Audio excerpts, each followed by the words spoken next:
Let's catch up with Roy Blair right here, live from somewhere in the world. Roy Blair, green of hair, what's good, man? Hi. How are you? Yeah, good. I'm great. Nice. Thanks for having me. Yeah, it's a pleasure. Thanks for taking the time. I'm Zane. Good to finally meet you. Nice to meet you. Yeah, man. Congratulations on everything, and thanks for getting ready to share music with us here on Apple Music. So, bro, you've taken some time to get this mix together. I mean, we had productions and collaborations and music coming before and singles coming before, but I feel like you've been tucked away. What have you been doing? Just working. Just working. I spend like most of my time working. Yeah, I design like a lot of my stuff with my friend Tyler, and like we just like design a lot. And I went to Iceland for a month to work on music in June. Why? Which is crazy. Just to get away, just to be like disconnected from everything. Had you always wanted to go to Iceland, or was it a little bit of a kind of throw a pin at the map type thing? It was kind of like sporadic. I feel like I started to want to go to Iceland like last year. Yeah. What was it like? Did you have a good time? It was crazy. It was just like it's like another world. It's crazy. If you could describe it like in a sentence, your experience there, just like the experience, especially of making music in a place like that, which is about as isolated as you can get, but obviously has a huge creative history. Some amazing music and musicians and artists that come out of this. That isolation works. Yeah. How did it work for you? It was cool. I mean, the whole time I was there, it was daytime. Like it never got night. So that was just like, obviously like that was a trip. Yeah. And I was just like fighting that. But yeah, it was amazing. It was just like, we just made music like every day. And so how much music do you think you came back with? We're about to get this mix, so I know a lot of it's probably going to feature in graffiti, but like how much did you how productive were you? We made like 20 songs. Wow, that's awesome, man. That's just great. Like every day. I always wonder why more musicians don't do that. Like, no disrespect, there's some legendary studios all over the world, and in particular here in California, there's some of the world's most legendary studios still standing. But if you can make music remote, why you wouldn't just go to LAX or whatever your international airport is and just point at a place on the board and just see if there's a ticket, just go. Yeah, definitely. Well, I just think like disconnecting is something that like artists my age should do. Since like we're always connected, not to be on like the social media taking over everything. No, that's deep. Let's go, Roy. I mean, it's just meditative. You know what I mean? It's just meditative to like get away from everything and just like be with your thoughts and like only your thoughts for a little while. How do you really feel about social media? Really? I love it, but also like it can be like really bad. I think for me, like it gives me anxiety, and like obviously like I'm just like on it constantly. Do you reach your phone first thing when you wake up? Yeah. It's crazy, right? 100%. We're just trained to do that now. It's so nuts. Yeah. It's like non-conscious thought, you know. It just I happens. just stopped doing that. I actually only about what do you reckon, Hunter, 6 weeks ago, probably? I started bragging about that lifestyle change.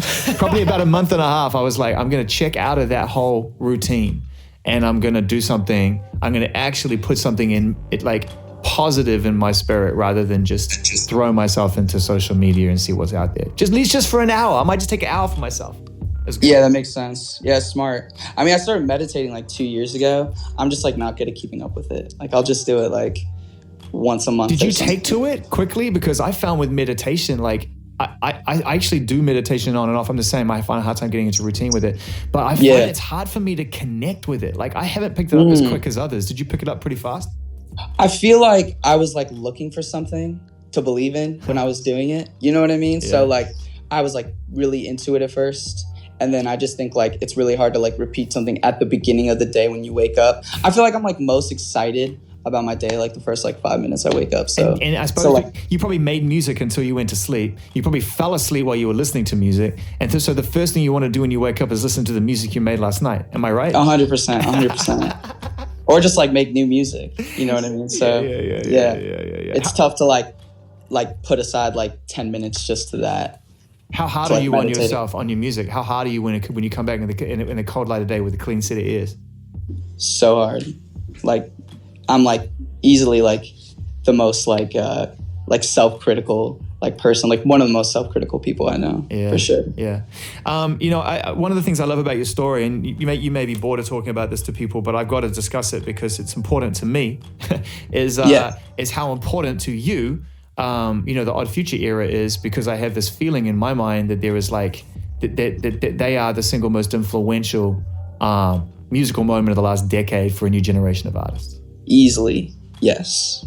Yes. Top 3, top 1. Yes, Tyler. Yeah. In 100%. your own words, because I got my feelings, but I'm talking to you. So in your own words, how does it influence permeated through Roy Blair, yourself as an artist? Well, I feel like I'm not saying I wasn't listening to hip hop before Odd Future, because like I was into Kanye, I was like listening to Cudi at the same time, like two of like my idols. But like basically like once like I was in 8th grade when I first heard like Tyler and Odd Future, and like once that door was like open for me, basically like there was like so much other music I was like being like shown and like listening to. It was like basically just like, I mean, it was just a part of like me coming of age, basically. I just feel like the whole attitude toward it, independent release and distribution as well, and taking control of your own creative. Yeah, 100%. They got that, and there were forebearers before that who went ahead and charted the path. But I just feel like they were the first generation of artists that were that age, speaking to kids their own age, saying just don't do it the old way, just do it your way. Yeah, definitely. And we saw it on Twitter. You know what I mean? Yeah. Or like we saw it on like the Tumblr. You know, yeah. Like so like for us, it was like the first group that was like speaking to us in like basically like a language we could understand. What's on the bottle for the hair color for that, dude? It looks proper neon on the face. Yeah, I mean, it was like green and yellow, and then like I just haven't re-dyed it, so it's just like now it's just like it's like it's like just total like it's full toxicity. Yeah, it's just like sewer. Yeah, 100%. I love it. All right, bro, we're gonna get into graffiti in a few seconds time. Let's just get some words about this, because this is, I mean, first of all, thank you for taking for choosing us to be able to share this music with, man. I mean, being a live stream on a streaming service and giving us all this music no one's ever heard before is wicked. It's why we're here. So let's talk about why you put it into a mix, and I know that it begins with a conversation, ends with a conversation, so there's a thematic thread throughout it. So can you give us an idea as to what's gone into this and what you were trying to achieve with graffiti? Yeah, 100%. So basically, yeah, it's just like a collection of like B-sides and demos, and just like stuff I haven't used for the album yet, that I made over like the past year. And I just thought it kind of like sums up like the past year or like past 2 years of like where I've been in my life, like post like releasing my first record, Cat Heaven. And I just think I called it graffiti because, I mean, we'll hear and then like maybe we talk after, but like it's basically just like kind of like a love letter to hip hop, I think. Beautiful. Yeah. And you mentioned the album as well. I'm assuming that with graffiti, you're buying, you're giving us something to keep us warm because it's coming either late fourth quarter or maybe early 2020. Yeah, it's basically, this is just like a bridge between like the first record and the next record. And I think, it's definitely coming next year. I'm just like taking my time with it. I'm trying to like make it the best it could possibly be. Yeah. Cat Heaven's one of the best album titles of all time. Do you have a working title or a title for the new record? Yeah, it's right now it's called Chasing Moving Trains. Oh, that's even better. Yeah. Dude, that's awesome. I mean, okay, how about we not talk about the origin of it, because it's such an awesome title. Let's just let people absorb that and consume it in their own way. But appreciate you being transparent with that. All right, Roy Blair, thank you. It's been great to connect with you with the sewer hair and the Icelandic experiences and the Odd Future testimonials, and now with the mix, 30 minutes plus, unreleased music, Roy Blair right here, the graffiti mix only. Let's go! On Beats One. You guys feel like you'll understand. Wow, that was unreal. Insane. Unreal. I mean, that was like start to finish. Hard to fault. So many ideas, so much creativity, so much melody, so many things going on there. Roy Blair giving us a 30-minute mix. Simply titled Graffiti, and you can hear why start to finish with this kind of loose narrative that flows through it. And I just loved every second. Let's get Roy up and let's celebrate that. Bro, that was amazing. You think so? Amazing. Woo! You Weren't Enough Until Light Leak was like a moment.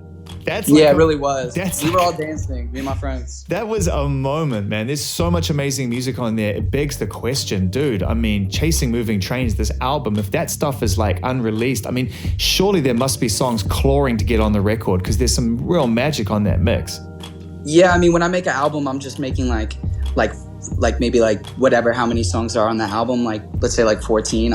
It's like each one I'm trying to like capture a feeling, you know, and I'm not gonna like stop until like I capture that feeling, and then also it's a really good song. So like it just takes time sometimes to like collect the right songs, you know, and then build those out.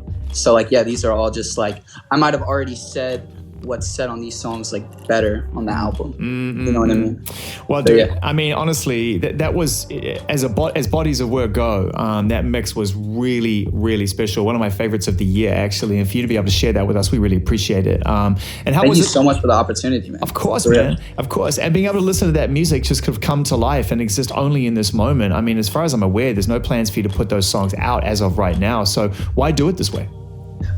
There's only 3 songs that are coming from this, and they're dropping Friday, everywhere. But all the other music, I'm just not releasing anywhere else. Like, it's just gonna exist here. And I've just been really influenced by mixes recently.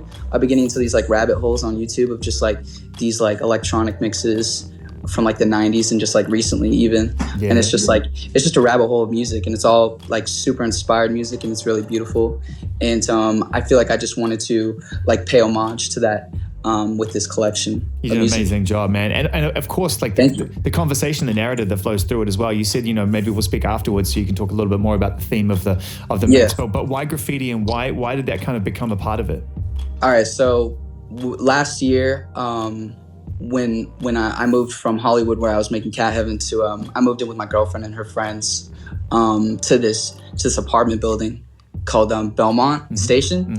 And when I was there, I got in like a lift one day, and this guy was like, yo, do you know that used to be like this huge like graffiti hub in like the 80s and 90s, just this like huge place, like everyone like spray painted. It was like really amazing. And I was like, no way, that's like amazing. I don't know, I'm just like a sucker for history, you know? Yeah. So when they told me that, and there was like this huge like story behind the place we were living, it was just like super inspiring. So I felt like basically the mix is basically the kind of like comparison of like where I've been, where I was when I was living there, mixed with where this graffiti artist was when he was spray painting there at the height of it being like a graffiti spot. It was crazy at the end, the way that he was like referring to you by name. I realized that you weren't just walking down the streets capturing random collages or random moments from people. Like you were having a real personal moment with somebody that you got to know and they trusted you.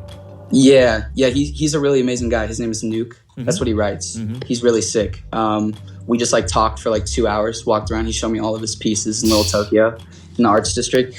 And we just talked about like graffiti for like 2 hours, and it was really beautiful. It just like tied everything together in like a really amazing way. Was it audio only, or did you film it as well? Yeah, it was just the audio only. I just brought my field recorder. What's the thing about audio right now, man? Which, I mean, obviously being in radio and being a music fan and watching the way that video continues to create to influence and lead to a degree that kind of experience. But I just feel like, man, right now my vibe is just like keep it audio, let my mind do the work. 100%. I don't know. Maybe because I believe in audio. You know what I mean? Like, I'm a musician, you know? So, like, I feel like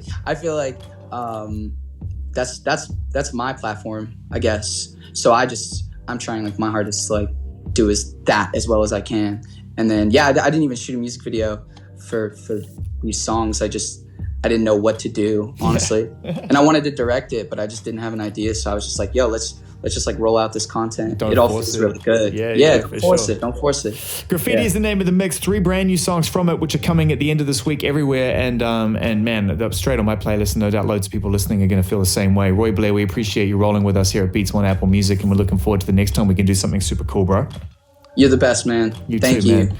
Good, congratulations. Good luck finishing your record, and we're going to get straight into it. King Push, Pusha T, Cash Doll, Sociopath. Yeah. My chick hot like she